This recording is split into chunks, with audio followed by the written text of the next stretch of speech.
সুখে থাকতে ভূতে কিলায়। আমি তখন ভাবলাম ভাবি তো সুখে ছিল, তাই তারে ভূতে কিলাইছে।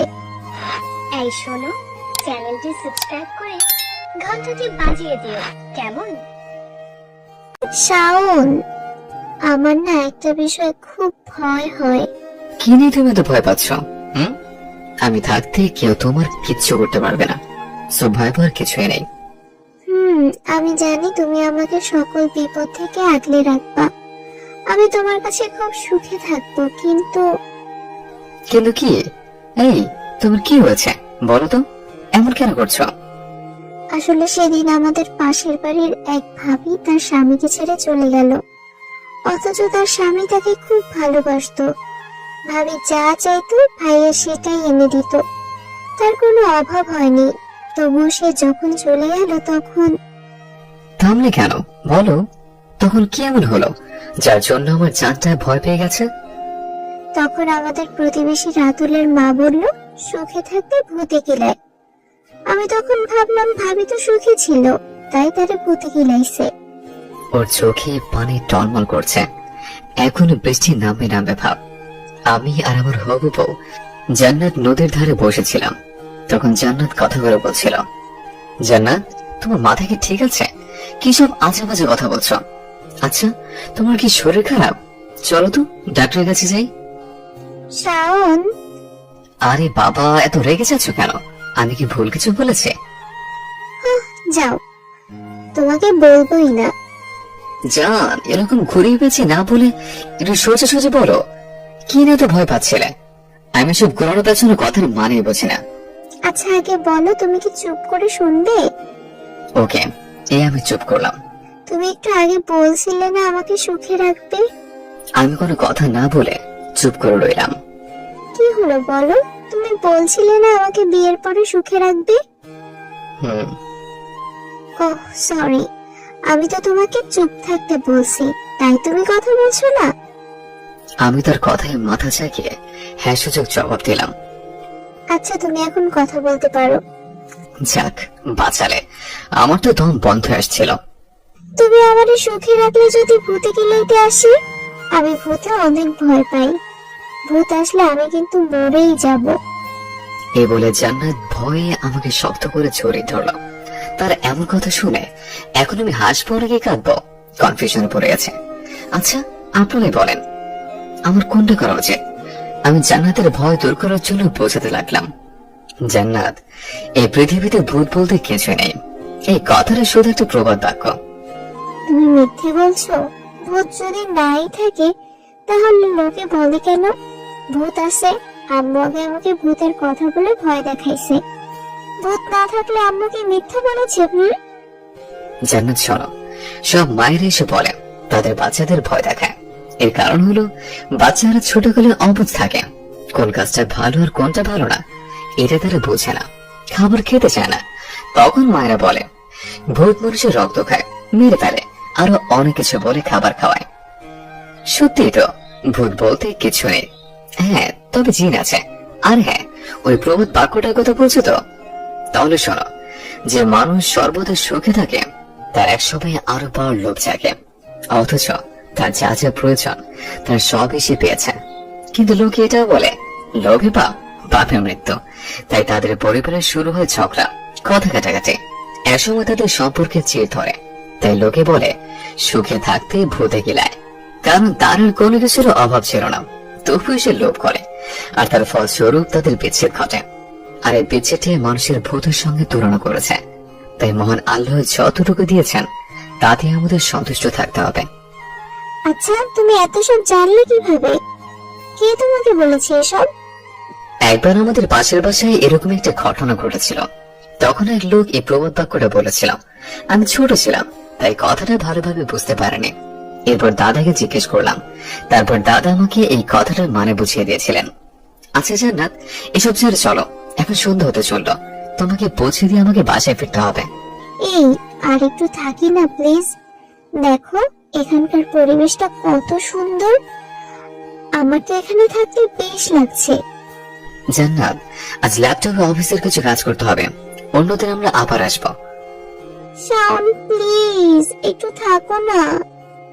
আচ্ছা আপনারাই বলুন, পরের মতো দেখতে মেয়েটি, তার উপর আমার হবু বউ এভাবে আমার কাছে রিকোয়েস্ট করছে, তো আমি কি কথাটা না রেখে পারি?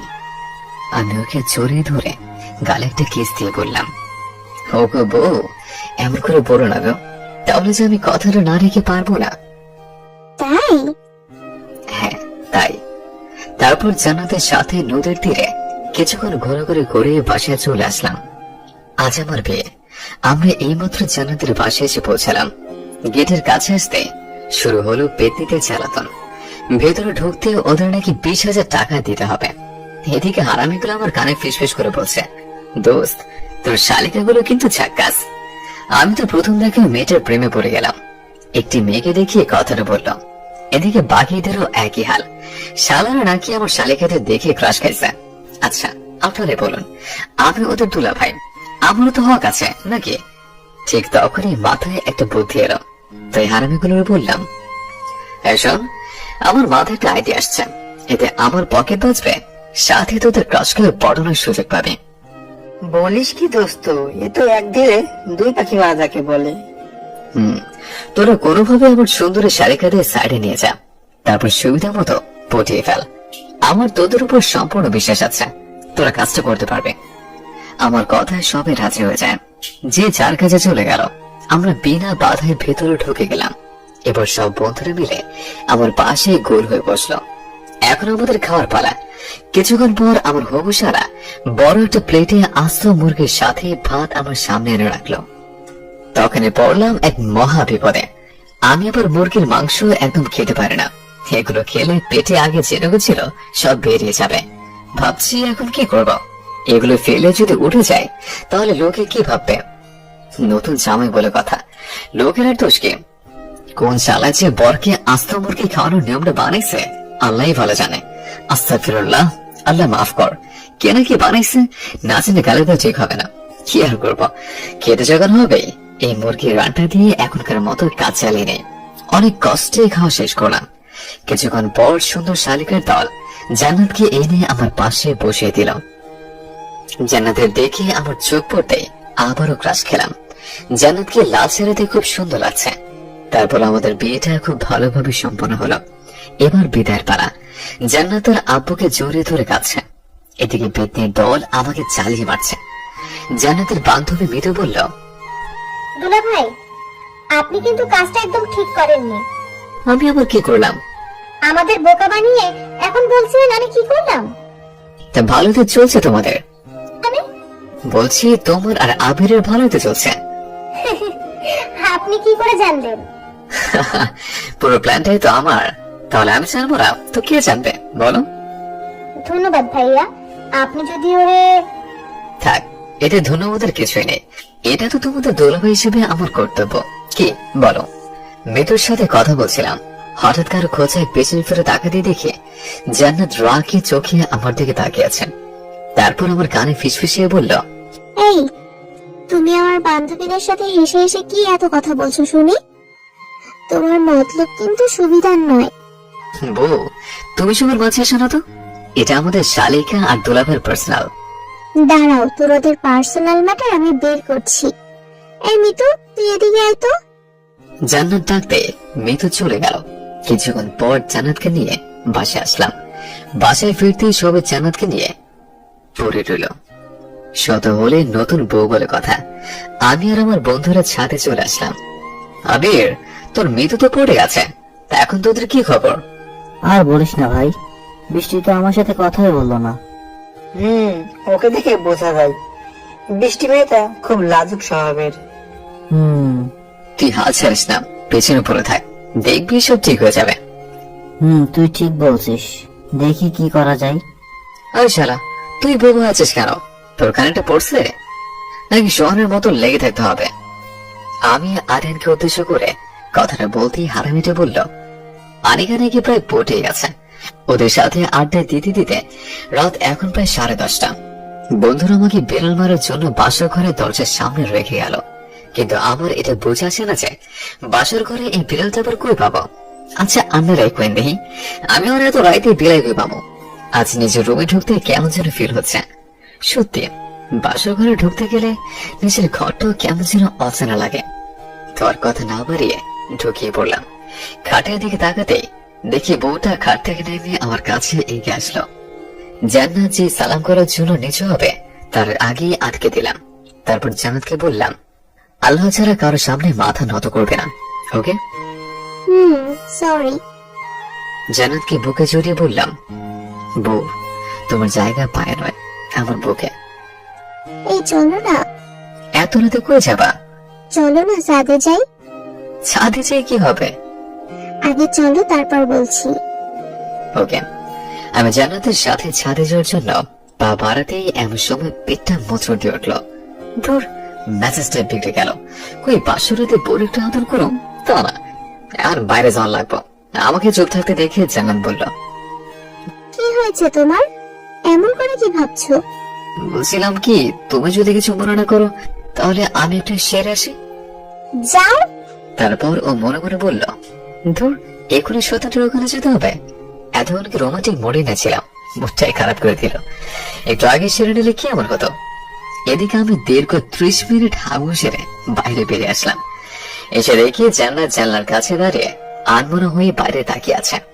আমি জান্নাতের কাছে গিয়ে যে ওর কাঁধে হাত রাখলাম, অমনি ভূত ভূত। সাথে সাথে ওর মুখটা হাত দিয়ে চেপে ধরলাম। এই, কি করছো? কোথায় ভূত? তোমাকে কতবার বলেছে ভূত বলে কিছু হয় না। সরি, তুমি হঠাৎ করে কাঁধে হাত রাখায় আমি ভয় পেয়ে গেছিলাম। বুঝলাম, কিন্তু তোমার চিল্লানো যদি আমার হারামি বন্ধুগুলো শুনতে পায় তাহলে শালার যে কে থেকে কি ভাববে বলো তো? সরি, ভুল হয়ে গেছে। হ্যাঁ, ওকে। এই বলে আমি জান্নাতকে কোলে তুলে নিলাম। জান্নাত অবাক চোখে আমার দিকে তাকিয়ে বলল, এই, করছো কি? পড়ে যাবো তো। সে কথাটা বলতে আমি সাথে সাথে জান্নাতকে কোল থেকে নামিয়ে দিলাম। এই, আমাকে কোল থেকে নামালি কেন? বারে, তুমি তো ভয় পাচ্ছিলে তাই নামিয়ে দিছে। আমি নামিয়ে দিতে বলেছি নাকি? গাধা একটা, আমি বললাম আর নামিয়েও দিল। সত্যি, মেয়েদের মন বোঝা বড় দায়। বড় বড় পণ্ডিতরাই বুঝলো না, আর আমি কোথায় আর কি। এই কি বিড়বিড় করছো? আমাকে কোলে নাও বলছি। আমি আবারও জান্নাতকে কোলে তুলে নিলাম। এবার জান্নাত আমার গলা জড়িয়ে ধরে কপালে একটা কিস দিয়ে লজ্জায় আমার বুকে মুখ লুকালো। এই প্রথম জান্নাতকে এত কাছ থেকে দেখছে, আর যত দেখছে ততই তার রূপের নেশায় আসক্ত হয়ে পড়ছে। তবে বউটা এত ভারী, উফ, কিন্তু কেমন যেন আমার একটুও কষ্ট হচ্ছে না। অবশেষে জান্নাতকে কোলে নিয়ে ছাদে পৌঁছালাম। তারপর তাকে কোল থেকে নামাতে আমার দিকে রাগিয়ে চোখে তাকালো, তবে কিছু বলল না। আমি ছাদের রেলিং এ হেলান দিয়ে জান্নাতের দিকে এক ধ্যানে তাকিয়ে আছে। আমাদের ছাদে একটা দোলনা আছে। জান্নাত গিয়ে সেখানে বসল।